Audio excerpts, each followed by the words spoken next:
आबद शाह साहब मौजूद हैं साढ़े नाल। आबद शाह जी तुसां साढ़े बैक साइड पर जेह्ड़े अज खुशकिस्मती है समझी गिनो लेकिन नाल धुंध है ना, बदबख्ती भी कि धुंध है, हाँ। यानी बादल वगैरह ठीक है, चढ़ चढ़ चढ़े हुए हैं। धुंध पे मौसम बड़ा खूबसूरत है, मौसम आपने धुंध है खूबसूरत है जी, खराब किया है। शाह जी पहले सुड़ने वाले ना कोई मालूमात वैसे दसो जी। पिंड सुड़े ने पहाड़े पर मैं अल्हम्दुलिल्लाह 3 दफा गया हां। अच्छा सब तो पहली दफा गया हां आज थे तकरीबन कोई 30 साल पहले। हाँ जी। ते बहुत खूबसूरत पहाड़ है, बड़ी बुलंदी है। ते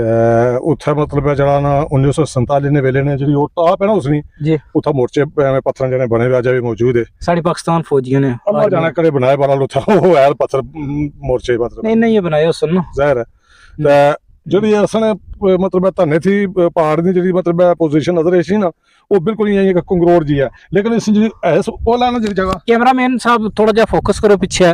चलो कब दसो उधर नजर की नहीं आ रहा। अच्छा असली जो धुंध पे भी ना नाला साढ़े ये तो छेत्र वाला पहाड़ नजर इसना पिया। अच्छा इसके पीछे पिन सोड़ा हो गया है। अच्छा पिन सोड़ा मुकम्मल गया है। असा पुराने गुजरात टॉप पर खलते हैं वो पीछे असन तक सकने एक छोटी जी शायद नजर ऐसी मस्जिद है, इसने नीचे एक गांव है और सुनया कि 70-80 घर है। हां जी बहुत बड़ा ग्रह छेत्र उठा गया ना। अच्छा वो हुन सड़क जानी है वो पार सामने। अच्छा। पहले वो खड्डा थी सीधे डायरेक्ट चलने से ऊपर इस तरह इतनी बड़ी मुश्किल सड़क सी ना। अच्छा फिर आया सो पुराने आयो ये थोड़े जे इधर हो कैमरे इधर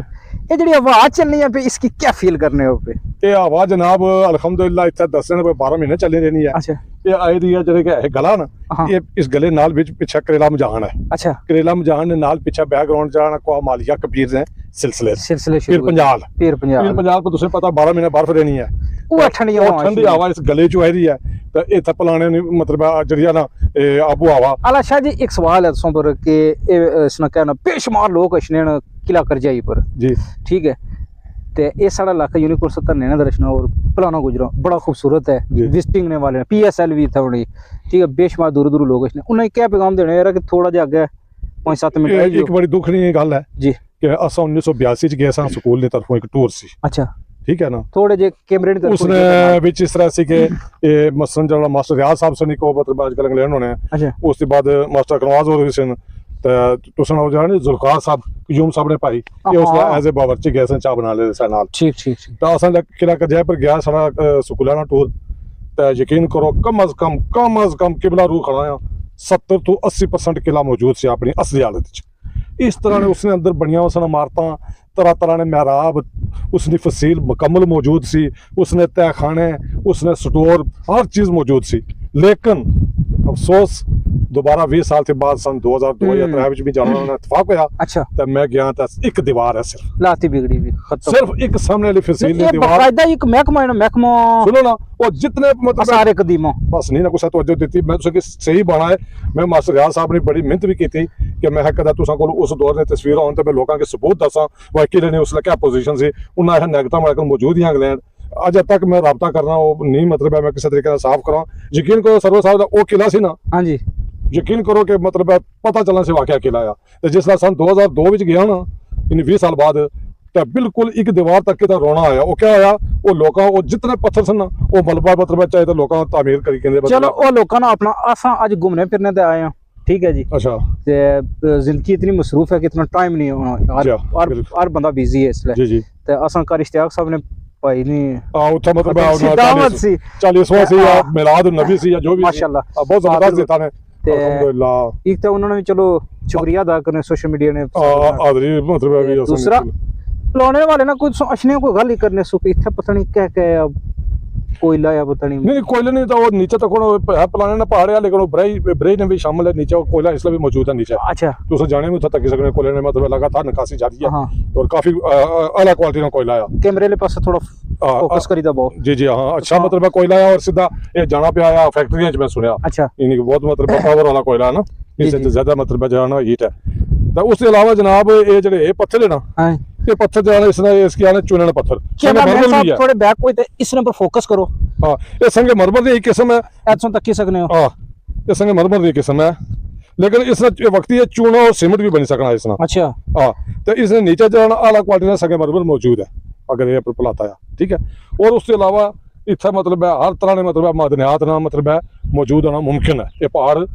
मादनियात ना लदे हुए ने सारे कश्मीर दे पहाड़ जितने भी है। एना में कुछ पता लगे तो कड्डी खड़े वो कड्डी मैं तुसें की गुजारिश करा ये जिसले तुसें की याद होना चाहिए सिकंदर साहब ने दौर से पता नहीं करा तो जिसले ये मतलब है पेन छोड़े ने वो नहीं वो टोपियां नहीं माल जिसकी आग ने जिथा वो प्लांट लगा हुआ इसलिए क्रैश है ना तो इन कुछ चाइना की कंपनी की मतलब ठेका देना किया कि असा कि सुरंग बनाई दो मतलब है वो पुरानी नक्याल तक अच्छा कि मतलब है इथों जाना शॉर्टकट रास्ता तो वो जिसला वो आए ना मतलब है कंपनी वाले उन्हें अच्छी पूरे पूरे पहाड़ ना अक्स किंदा या उन्हें जिसला भी उन्हें अपना उसकी चेक किया चेक करने के बाद इन्हें पूछा जी वो कितना खर्चा अच्छी बेट तो सुरंग बनाने कितना खर्चा अच्छा तो मुबशर साहब काफी बंदियां मिगी दसिया कि उस कंपनी ये गल आखी कि असा होर कोई ना तुसां कोलों मंगना जड़ा विचों मलबा निकलसी साड़ा उसी जिसलै ये गल हुई असा कि सिर्फ जड़ा विचों मलबा निकलसी साड़ा उसी असा सुरंग तुसां के डबल गड्डियां ने जबरदस्त बनाई दे अच्छा लेकिन उसलै फिर इनकार कर गया भाई मतनाजा इलाका है बिल्कुल कोल है कंट्रोल लाइन भी है मसला बनी सकना आया ये अजा मतलब है इस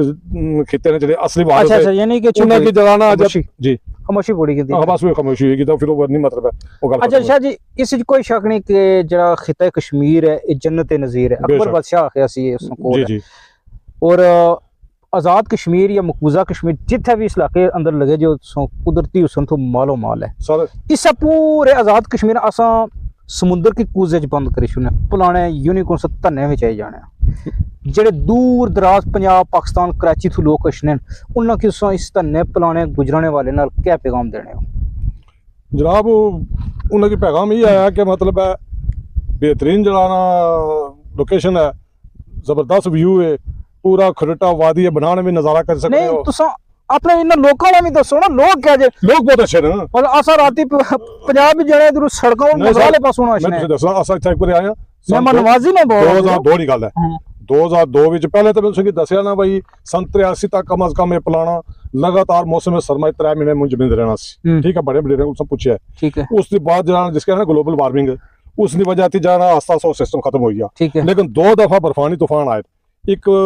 2000 विच बिल्कुल ते एक 2012 विच 12 च सन 2012 की गल है या 2000 की गल है पर 2000 की गल है हां जी उसला असा आए सा कम अज कम 5-7 लड़के अच्छा तो जिसला असा इत्थे नीचे आए हैं तो बर्फे च फंसी गया वैसे सुनी उम्र कितनी हुई है उम्र हमारी तकरीबन 55 हुई है 55 आने लड़के किसने क्या राज है ये बाकी लड़के सन ना अच्छा अच्छा यार आज तकरीबन तो की आदत दे जाए सन लेकिन ये 24-25 साल पुरानी गल है मेरी उसला सब तो लड़के सन आहो 25-30 साल फिर लड़के सन उसने पैदल ऊपर जनाब सूरज गुजर हो जाना जी तो इस तरह होया कि बर्फे फंसी गए यकीन करो अच्छा तो बड़ी मुश्किल अच्छा नजर भी कोई ना अच्छा सारे जने मकान सन कच्चे सन तो बर्फ पे भी उन पर तक कोई सामने चला मकान को था क्या हिसाब किताब है यकीन करो आखिर एक मकान ने कोल पहुंचे हैं बड़ी मुश्किल नाल तो एक अंदर गए तो उन्हें बंदियां असाने इतनी मतलब रिस्पेक्ट की थी उन्हें आगे मतलब बाली भी से उसकी और तेज किया लकड़ियां लईयां फिर उन्हें असा के फौरी तौर पर चाह और अंडे खिलाए फिर उसके बाद उन्हें पता नहीं सेमियां पकाइयां और उन्हें असा के काफी मतलब आग सकाई और असा की बहुत मतलब जरा प्रोटोकॉल फुल प्रोटोकॉल है ना सने में मनवाजी जी बिल्कुल नाज़रीन इकराम इत्थे कोई शक नहीं कि इत्थे ने जेडे लोक न पुलाना गुजरां प्लस कश्मीर ने जेडे लोक न ओ मेहमान नवाजी च अपनी मिसाल आप न बिल्कुल तुसा सो तो पंजाब जासो तुसी प्रॉब्लम होसी कि शायद असें कोई राती डुट्टी गिना तुसा जनाब अगे पिछे जासो ते तुसी शायद ये होसी कि खाना नहीं लभना मेहमान नवाजी च ये सारे लोग अपनी मिसाल आप न ते मैं उम्मीद करना कि अज ना व्लॉग तुसा की बहुत पसंद आया उसी शाह साहब तुसा भी बहुत शुक्रिया मैं गुजारिश करना चाह रहा जी जी कि इत्था जरा मतलब रोड बहुत जबरदस्त हालत विच है कम अज कम जरा ना तुसा इस यानी कि रोड तुसा की जाना बहुत अच्छी मिल सी शुरू विच मतलब थोड़े हैं मसाइल जाना वो भी इंशाल्लाह वही हां थोड़े हैं लेकिन अगे जो मतलब हाले कि इंतहाई बैकवर्ड खिता सी लेकिन इत्थे मतलब इनकलाबी साहब के अल्लाह जन्नत फरदौस के अल्लाह मकाम अता फरमाए ये उन्होंने मतलब खुसूसी तवज्जो की वजह थी बेहतरीन कंडीशन जबरदस्त रोड लेता छोड़ो यकीन नहीं इशना भाई ये पुलाना गुजरां वो है जिथे के बंदा पैदल नहीं से जा सकना तो आज बेहतरीन मतलब रोड मौजूद है आज दी जराए आमदोरफ्त ना कोई मसला नहीं पानी ने भी इत्थे मसला सी वो हल होई है 3-4 बोर निकली गए मतलब बहुत जबरदस्त और उसके बाद जलाना जी जी बिजली भी मौजूद है हर चीज की सहूलत मौजूद है इजाजत दियो उम्मीद है कि तुम्हें व्लॉग जरूर पसंद आया उसी अल्लाह हाफिज।